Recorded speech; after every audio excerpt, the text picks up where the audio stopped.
So, first of all, I'll be doing reflexes of the upper extremity on my patient. So, patient is seated. I'll have you, I'll find the biceps tendon, have you flex. Okay, relax. Biceps tendon, hit it with the reflex hammer. Should elicit a reflex. And then if it does, that was like a 2 out of 10 or 2 out of 4 reflex. Next, I'll do the triceps reflex. Have him do the chicken pose. Find the triceps tendon.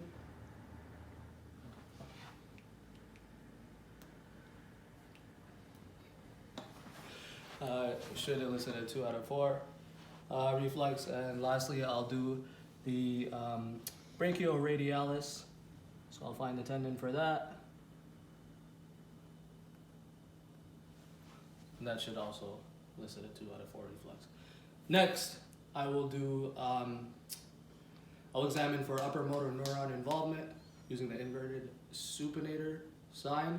So what I would do is pretty much like the brachioradialis reflex, but I'd have patient supinate their arm, find the tendon, hit it with the reflex hammer, and if the patient flares their fingers, it means that they might have problems such as ALS. Next, I'll demonstrate final pose for a patient with T6, left rotated, right lateral flexion. So I'll have you prone.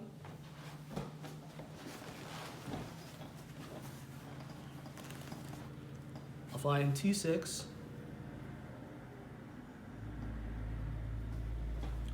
And I will contact T6,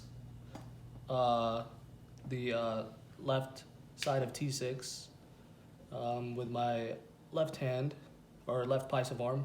And then on the right side, my knuckles should hold on to the right-sided TPs. I'll reinforce. I'll do clockwise rotation, and I would have the patient breathe in and out, and then vector would be P to A with clockwise torque. Next, I will examine the shoulder for internal rotation restriction, so I'll have the patient supine. And what I would do is I'll have the patient's arm at 90 degrees, and I'll check for internal rotation. If there is an internal rotation restriction, I would rotate the shoulder and get to end feel and impulse in order to correct the restriction. Next, I'll evaluate the lunate for posterior and anterior restriction, so I'll have you sit back up. So first, I'll find the lunate, and I would contact with my thumb and check for posterior restriction, and then check for anterior restriction. And if there is posterior restriction, contact the lunate, reinforce, and then I'll have the patient lean back, and I'll impulse P to A. Next, I'll evaluate the TL junction for extension restriction, and I'll adjust it. So I'll have you sit at the end of the table, and I'll have you just like fold your arms. So I'll find TL junction, and I'll have the patient lean back, and I'll check for restriction. If there is restriction, I would do an adjustment. So I'd have the patient, or I'd contact TL junction, and then I'll have the patient breathe in and out, set him down, and thrust P to A. Next, I will evaluate for internal rotation restriction of the hip and demonstrate final pose for long axis wax on tug of war adjustment. So I'll have you supine, and I'll bend the hip, the knee 90 degrees, check for internal rotation of the hip, external rotation of the hip. Internal rotation is restricted, so I would get in tug of war pose. I would contact the patient's leg. I'd internally rotate, and I would impulse to correct for restriction. Next, I will check for A to P and P to A glide of the fibular head. So I'll have the patient supine, find the fibular head, and to check for A to P glide, push the fibular head, P to A glide, pull the fibular head. There's a restriction. I'd have the patient prone, and then this would be a P to A restriction. So bend the knee, I'll have it on my shoulder, his foot on my shoulder.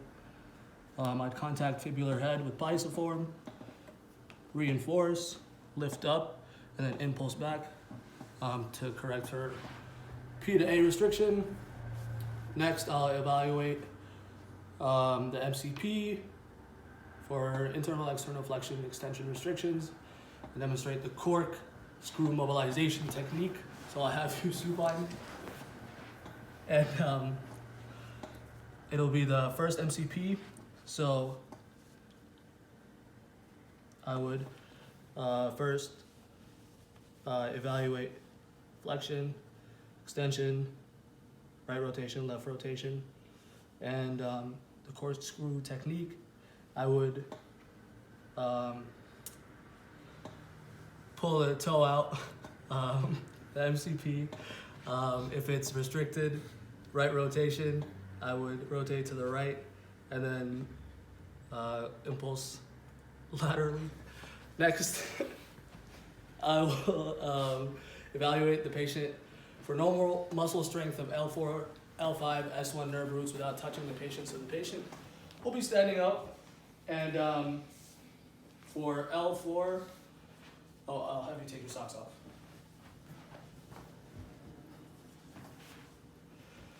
So to evaluate L4, I'll have him on his toes and walk towards me, and I'll check if he can maintain that, and then walk away.